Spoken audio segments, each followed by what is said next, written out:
Hello, folks, and welcome to Life in the Baggage Claim. It's another podcast here. We are at episode number 5, which is only 5 weeks, but we made it. I am Jim Hauck. I am one of the co-hosts of this lovely podcast we hope you're enjoying. And with me is the ever handsome, ever friendly, ever wonderful Chuck Longerbeam at your service as well. And today we wanted to announce that we've quit the travel agency business and decided to go work for Target. That's why we're in red. No, but really, seriously, we're in red because we are here today. We're going to celebrate a little bit of Virgin Cruise Line, right, Chuck? And talk about why they're one of our favorites and give you some information. So, and Chuck, as we know, they're not sponsoring this. This is not a paid for video. Not yet. It would be nice if Virgin decided this would be a paid for video. We would not complain. But yeah, it's one of our favorite cruise lines. So we're going to talk a little bit about why and why you should consider Virgin as well. Absolutely. Jim, when was your first Virgin cruise? Believe it or not, it was just a year ago, end of June.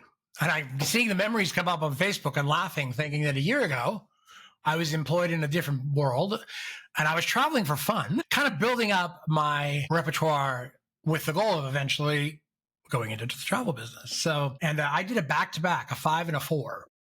Because 5 is too short, 4 is too short. So we wanted to do something longer, couldn't get a 7-night because they didn't have it. So we did a back-to-back on their ship, on the Valiant Lady.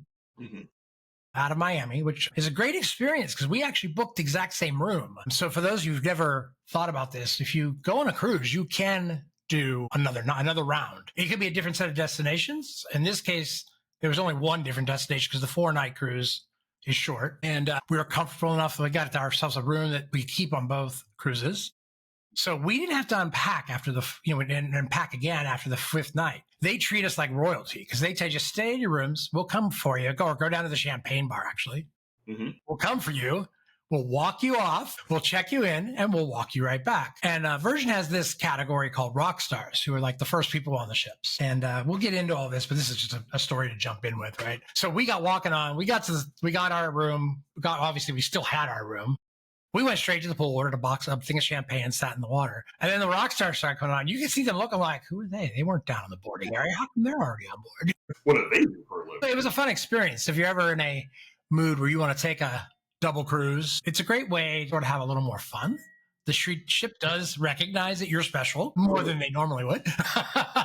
And you get a chance to just play like that. You get to go use all the special things. You're on the ship before anybody else. That's kind of fun. So what I thought would be really cool to announce that yesterday we got an email, and it's kind of nice at the timing of this. Virgin has been nominated and has received for the 3rd time one of the world's best awards from Travel and Leisure. And that's really cool. This is the 3rd year in a row. Not a lot of cruise lines have done this. And this is one of the many things that makes Virgin sort of special. If they can win that kind of award, you know that they're unique, right, Chuck? Yes. I think a lot of people have an association that Virgin is like for millennials, which was their original target market, and that it's for swingers, which is not what it's about, because it is an adult-focused cruise, meaning you have to be 18 or older to get on board, right? And so for those of us who don't have kids or kids have outgrown us, it's an opportunity to cruise where there are no kids. And it's not that I don't like children. I think I've said this a few times on the podcast. It's the fact that a lot of parents take their kids on a cruise and they let them run wild. And it's like Lord of the Flies, right? You got kids running around screaming and hollering. You are just laughing way too much at me here. I think about all the people who are turning this off right now. No, please don't. I mean, it is an elevation of cruising, right? People want to go on cruises when they're at a point in life where they don't have to deal with, the family-oriented stuff. And Virgin is very proud of its fact that it's an adult cruise. Its food is better. It's all this. So, I mean, it's just an elevation. So maybe, Chuck, talk a little bit about your experience with some of that and what you saw that made Virgin special. Sure. Well, the first Virgin cruise I went on, my wife and I went on a cruise 2 Decembers ago. And those of you who listened last week heard me talk about going on a cruise and getting influenza A. That was that cruise. But actually, the reason, this is kind of an odd story, and I'll make it brief, and I'm not sure, Jim, that you even heard this. The reason I am a cruise planner is that we have a family friend who is a cruise planner and was our travel advisor for years. And she suggested that we go on a Virgin cruise. And my wife and I were like, sure. So we went. Well, I can tell you that when we walked across the gangplank and the music, and you see the staff was ecstatic, and my wife and I looked at each other, and I said, "We're home." And they make sense to me. Well, anyway, we had a ball for the first 3 days, and then we were ready to die. And I spent 4 days in the room ready to die. When we got home, I ended up with vertigo. It was not Virgin's fault. I'm positive it happened in the airport. But either way, my wife and I, even though we were so sick, we enjoyed that cruise so much that while we were on that cruise, I booked the exact same cruise for the next year. The only difference was the first one was a 7-day, the second one was an 8-day. And they added in St. Croix, and I'll get into that in a minute. But we called it our Revenge Cruise, and we went on that last December, and neither one of us got sick, and we had an absolute ball. And we're planning on going on a Virgin Cruise again this December. We'll get, as Jim has alluded, we will get deeper and deeper into this, but there's not enough good things that I can say about Virgin. There was literally nothing, and I'm not a complainer, I'm an easygoing guy, but there was literally nothing that happened on that ship that did not make my wife and I ecstatic. And she's very picky about everything but her men, obviously. I would argue that's right. But she absolutely loved it. And when I said I think we should book one for next year, she did not hesitate. So, yeah, I mean, all cruise lines are fantastic. I've been on multiple cruise lines. They all have their pluses and their minuses. This is not a paid promotion. It would be fine if it was, but it's not. But I have not seen a downside to Virgin. You know, I think of Virgin like I think of charters I've been on, right? So when somebody charters the whole ship and you go on it and you're sort of with your own tribe, right? These are the people you want to be around, these people you choose to be around. And so you're having a different experience because the ship is catering to the crowd that's there at that moment. And so I think it feels to me on a lot of times like Virgin is a charter in that it's the people you want to be around. It's a very open and affirming and welcoming crowd. There's everything under the sun there, you know, everything from every letter and every flavor of the alphabet. Everybody seems to be friendly. Mm-hmm. One of the things that I think Virgin really excels at is food. I think that, you know, most people want to go on if you get on a normal cruise, the first thing you think of is I'm going to hit the buffet. I've got some regular dining rooms, and then I'm going to go hit those specialty restaurants as we go, right? Well, when you get on Virgin, there's no buffet. There's no main dining room. There's only special restaurants, and it's a different experience. The food hall, as they call it, I think, is a great food experience because it's like little food trucks, almost little food booths, right, all around that you go to, and everything's got a little different flavor. And as I often say to clients and friends when I'm talking about Virgin, they don't have to cater to the chicken McNuggets and macaroni and cheese crowd. Not that you can't get nuggets and cheese, right? But it's like they don't have to cater to that. So the food is going to be elevated. And the restaurant food, you have a Mexican restaurant, you have a steak restaurant, you have a experimental restaurant. And I think now Razzle Dazzle's aiming from being more vegetarian to Asian. That's where they're shifting towards. It's actually called Razzle Dazzle at the Blue Lotus now. And it is phenomenal. So it's it's a little bit of a change going on, but the food is so good. I don't think there was a bad meal I had. I did have a great experience my first time in Test Kitchen, which is their experimental cooking. But the second time we went, it was amazing. So it's a matter of timing, placement, and all that kind of stuff. But their food is exceptionally good. There's no extra cost, which is so nice. And the other thing I think that they do really well is drinks. They don't sell a bar package. You know, you're not paying $90 a day to have drinks. You buy bar tab. And if you buy 300 and what they call Sailor Loot, they'll give you another 50 or something like that on them. But none of their drinks are $20. I mean, drinks are 10 and 12 and $9 and $8. So it's like everything's real. It's realistic. It's like something you feel like you're not getting ripped off to have a $20 drink on your drink tab, right?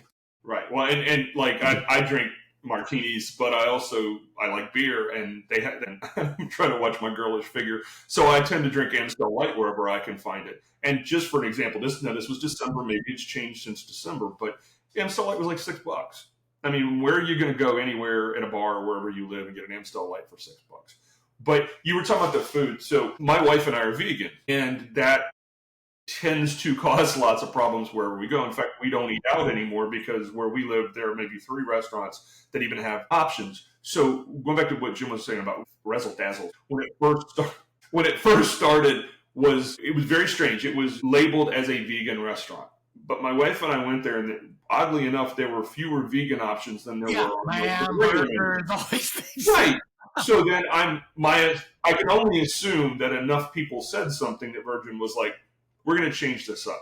So now it's razzle dazzle at the Blue Lotus. But so we went on the first one, and there were plenty of vegan options, but not in that specific restaurant. We went back in December, and there are vegan options everywhere. And not that I expect anybody to roll over to my crazy diet, but it's just the reason I'm painting with a wide brush is if you're a vegetarian, you're covered. That's You're vegan, you're covered. If you're on keto, you're covered. They got it all.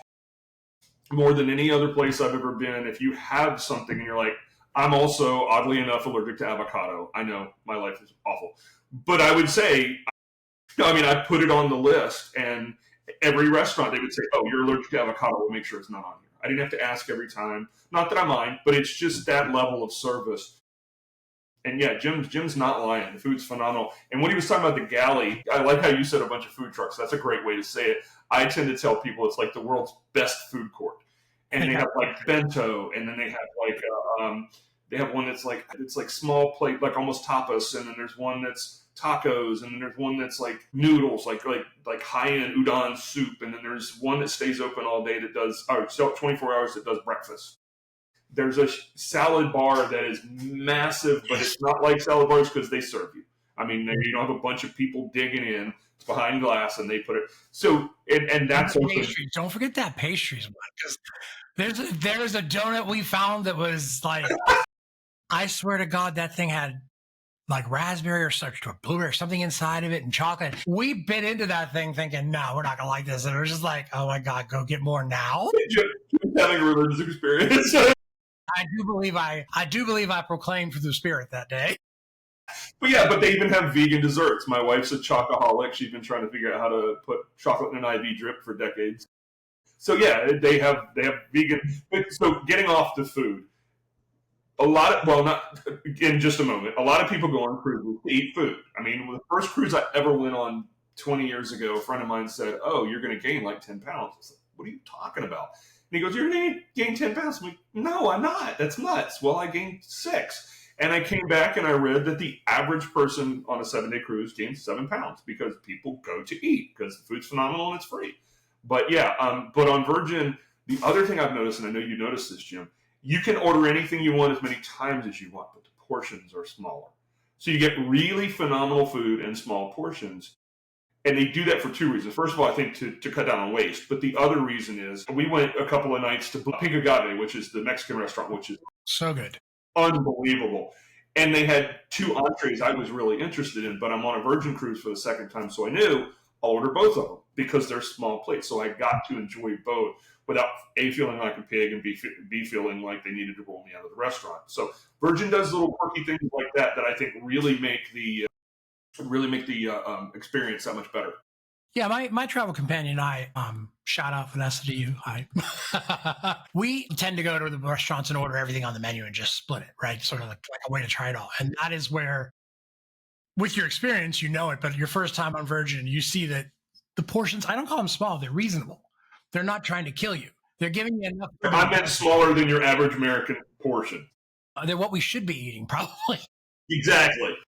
But you get to try more things, and they don't, used to be that way on all cruise lines where you could order as many pieces of steak and lobster you wanted. But, there were those passengers who get on and they have, 6 lobsters every night, right? And right. I mean, at some point, the cruise lines are going, we're kind of losing on this one. We're going to cut it back. Now, I would argue that I don't really like the fact that the cruise lines are charging more and more for specialty restaurants or for having lobster and a steak. I mean, after you've paid a few grand for a cruise, I kind of think you owe me some food, right? Correct. You're not wrong. You're not wrong. I know we need to move on from the food, but there's just so much about Virgin food that's good. Different way of eating as well, right? You don't get a set dining time, and nothing is set on Virgin, right? It's just sort of all your way. Now, that does put a little pressure on you to get on the apps and sort of book your reservations early. And if you're a new cruiser, the biggest tip I could give you is when you get to the port, say in Miami, if you're standing waiting to get in, log into your app, get yourself set up and start making reservations then, because you're not on the ship, but you are on their Wi-Fi. Get on their Wi-Fi and you can book your dinners. If you're a regular cruiser, I think you get 60 days. And if you've got a level of perks, you get 120 days.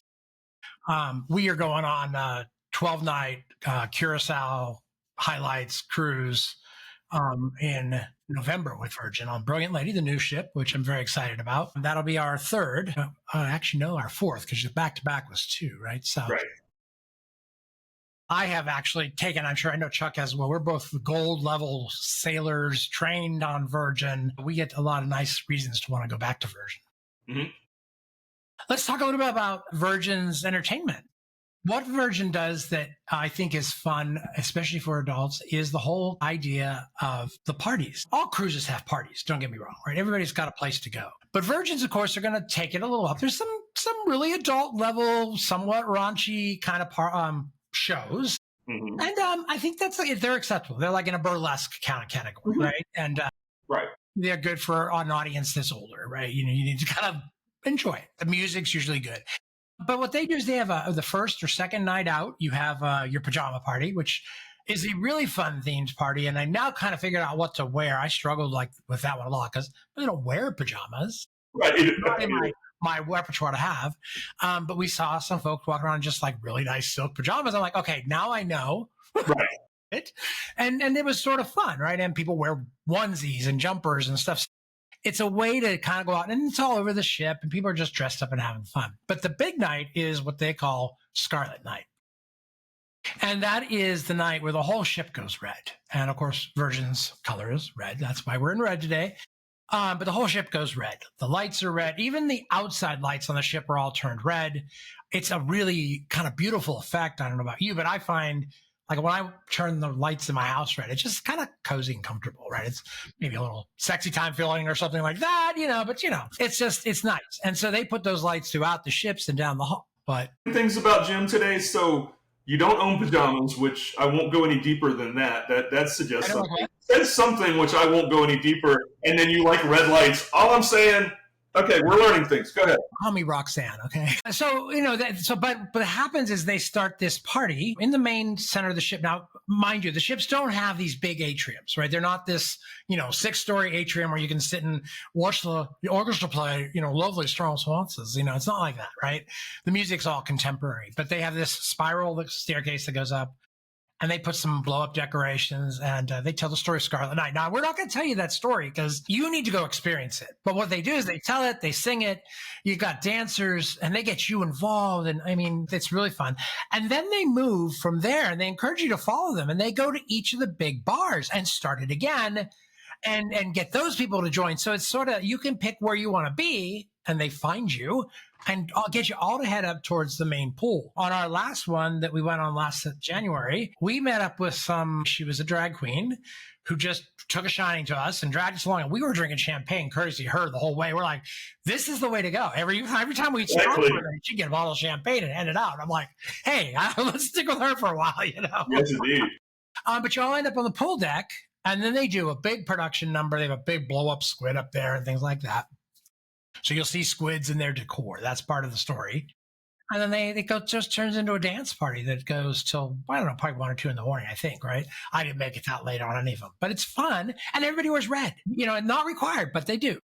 And then the best part about all this is if you're listening to this and you're like 2 in the morning, you don't have to participate. Right, no. That's You participate where you want and how you want. Right.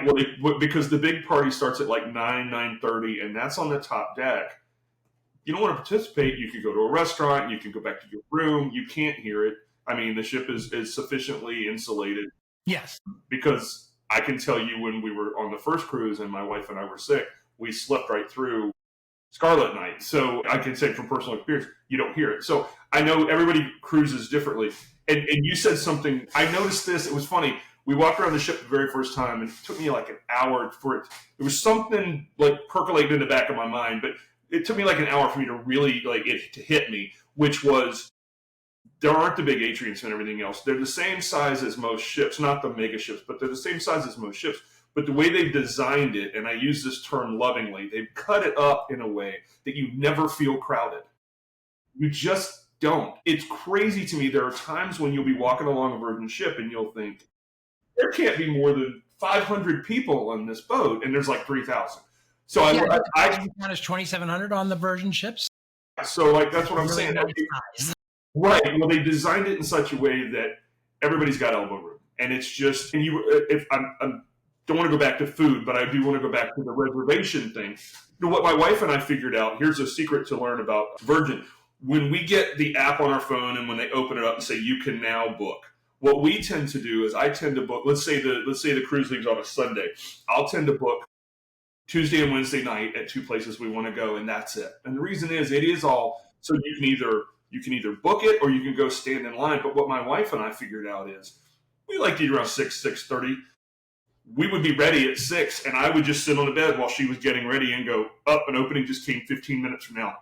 You take it, get you to the boat, get you to the restaurant, and you're in. That's one of the best things to learn, right? Is that despite reservations, there are always going to be tables. You might wait a little bit. Everybody, cruises tend, I think when I first started cruising, we'd always eat later. Right? It was like 8:30, 9 o'clock. I'm getting to the point now, we tend to be at 6 o'clock, 6:30 eaters as well, which sometimes means we're in bed by 8:30, but hey. Talking about age now, be careful. But it's nice because you can still get a table without the restaurant, without the reservations. And you're right, Chuck. I think there's a couple things about the ship I really like. One is the fact that there are lots of really great spaces to hang out. They have a full walk around promenade deck, which a lot of cruise lines have walked away from over time. But on deck 7, I believe, you can walk all the way around the circumference of the ship outside, except for up in the nose where you have to you have to go through the inside there. But it is an experience, right? To be able to walk outside without having to go up to the track and walk on the track.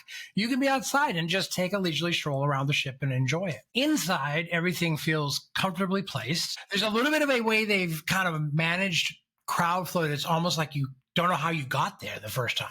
Kind of right. Yeah. You're kind of like, wait, did I turn here or there? No, right? A little bit of a maze, which is nice because in some ways you don't get used to the flow that way. And then one of the things I love is one of my favorite places to go is where they have the hot dogs. So it's the fountain, right? It's the soda yeah. Absolutely. And they have the soda fountain, which in typical fashion means you get milkshakes and things like that. But they have adult milkshakes, right? Which means you get a milkshake with a splash of bourbon in it or something like that. It's kind of fun. And we've sat there and done puzzles and played games, which is nice. And there are a lot of people doing that. And it's kind of, it harkens back to the old days of cruising where families would go and they'd play cards, they'd play games and stuff. That was part of the experience. Virgin has made that important. And of course, there's always cocktails flowing everywhere you go. So for those of you who like to work out and keep fit on cruises, you crazy people who can't take a couple of days off, but that's up to you. There are inside gyms, there's running track, there's and I'm not joking when I say there's probably 40 exercise bikes, but there's also all around the back of the ship, there are outdoor exercise things. There's push-up bars, there's pull-up bars, there's heavy bags. For those of you who like boxing, there's heavy bags. And you can't imagine anything cooler than being in the Caribbean, wind in your hair, on the ocean, hitting on a heavy bag on the deck of a ship. There's a teeter-totter. You can sit on a teeter-totter. Yes, absolutely. So I have a 2-part question for you, Jim. Do you have a favorite bar, and which one is it? No, I don't have a favorite bar, but I will tell you what, on the last Virgin cruise, we sat at the bar at the back. It's the Richard's deck, right? It's the dock, yes, right? The dock. And we went there more than we had on any other cruise, and both day and night. And my favorite thing to do at that bar is to go in the evening and get one of the day beds and just lay there and watch the stars and pull out our stars and point it up and see what's where and, where you're at. They intentionally keep it darker back there so you can enjoy stargazing. And I have friends who I've put on a cruise in November. In fact, they're on the ship the week before I am, which is sort of funny. Okay. And one of the things I told them, Selena and Booker, my friends here, is that they need to go back and stargaze because we did that off 2 or 3 nights. And there's an experience of being at sea, right? There's no light. So that's probably my favorite bar on the water I like to go. What's the second part of your question now that I gone that far? Do you have one, and which one is it? Okay, yeah. So yeah, that's why, and that's the one. I think that I do like the ones that are inside at the back as well. Everything there's not a bad place to be. No, I agree. Right at the bottom of the stairs, I wish I knew all the names. I'm terrible with this stuff, but they always have live music, and there's always something good. The music is really good. I mean, they bring in really great entertainers. We had a group from Brazil that was just amazing one time. Mm-hmm. We followed them every bar they went to just because. Well, my wife and I are Bubbles fans. So there's a bar on called Bubbles, and we love it for two reasons. First of all, it's what I would call a pass-through bar. So there, People the watching. bar too. There's a major walkway. I mean, when I say major, I don't mean hundreds of people, but it's a way to get through. But there's tables or like cozy little tables that my wife likes. But at the bar, I think there are only like 12 seats. So, and I don't know why, but 2 cruises in a row, 2 Decembers. 2 of the best bartenders I have ever had. A woman the first time, a man the second time, and they made the best martini. I'm going to get wins. I'm going to get tears in my eyes thinking about that martini. But yeah, no, we just ended up hanging up there because there's a cozy corner, a round table my wife liked, with booth, and my wife liked hanging out there. So we would just go sit and have a drink. Yeah, that's a great people watching bar because it had the path through, so to speak. You got the bar and you got the booths over near the windows. You can sit there and just watch people come through. And that's a great place to sort of perch on Scarlet Night if you just want to people watch. Yes, absolutely. Because there are people who bring, again, I've done charters where the costuming was part of it. Right? People go all out. I mean, I don't know. Sometimes somebody brought one of those big mouse heads one time. It's like, how do you get this on a cruise? How did you get it from your house to the cruise? Right. That's a lot to carry. You see people walking through and you get to see their costumes and you see what they're wearing, and it's fun. Mm-hmm. It's also a great way to get ideas if you do it again, but people go all out. I mean, some of it's really fun and silly. Some of it's like they just match up, but it's cool. And again, it's a participate at your choice, right? Yeah, that's a great bar. I do like that bar. I haven't done that a lot, but that is where our diva took us that kept us very well drinking champagne. Well, and Jim was talking earlier about the entertainment. So there are drag shows.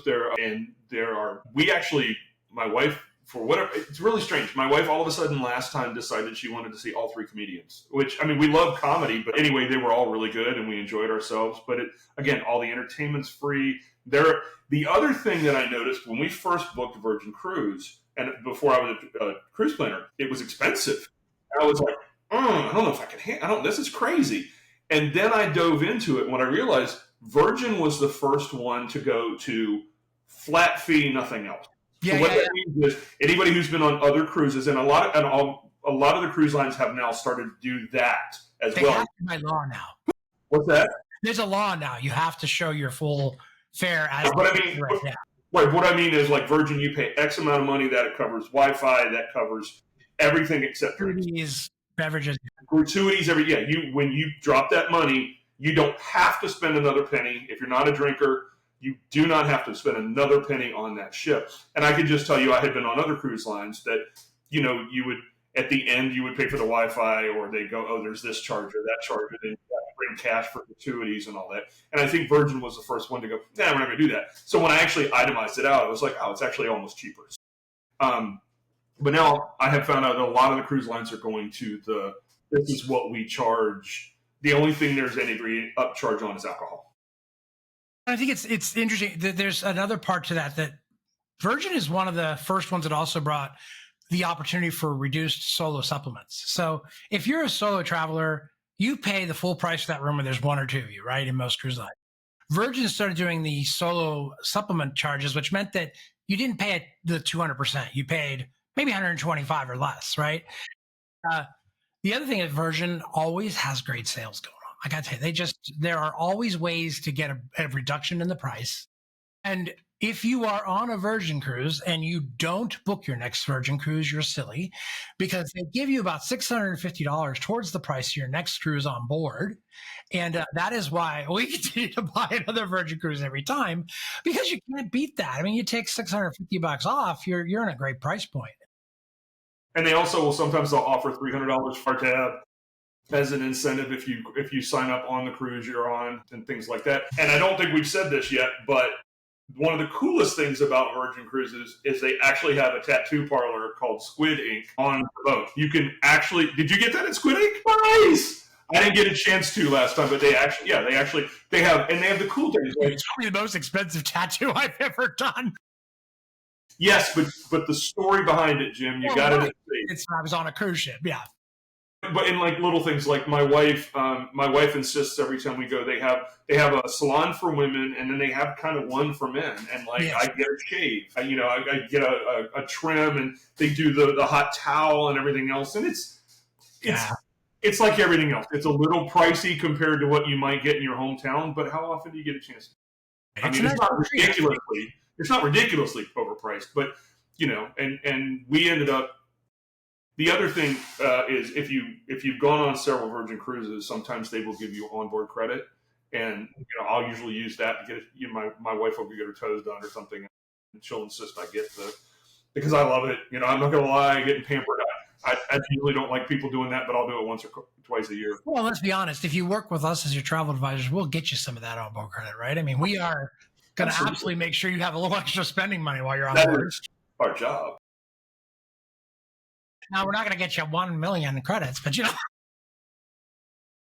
but we will get you something. And I think, it's always fun to have onboard credit. I mean, that's sort of like it's like your gift, and you're paying for it ultimately. Don't get me wrong, but it is it encourages you to be a little more free on your shopping. Maybe you get a piece of jewelry, you get a beauty treatment or a spa treatment. Those are the kind of things you get to do, which are nice.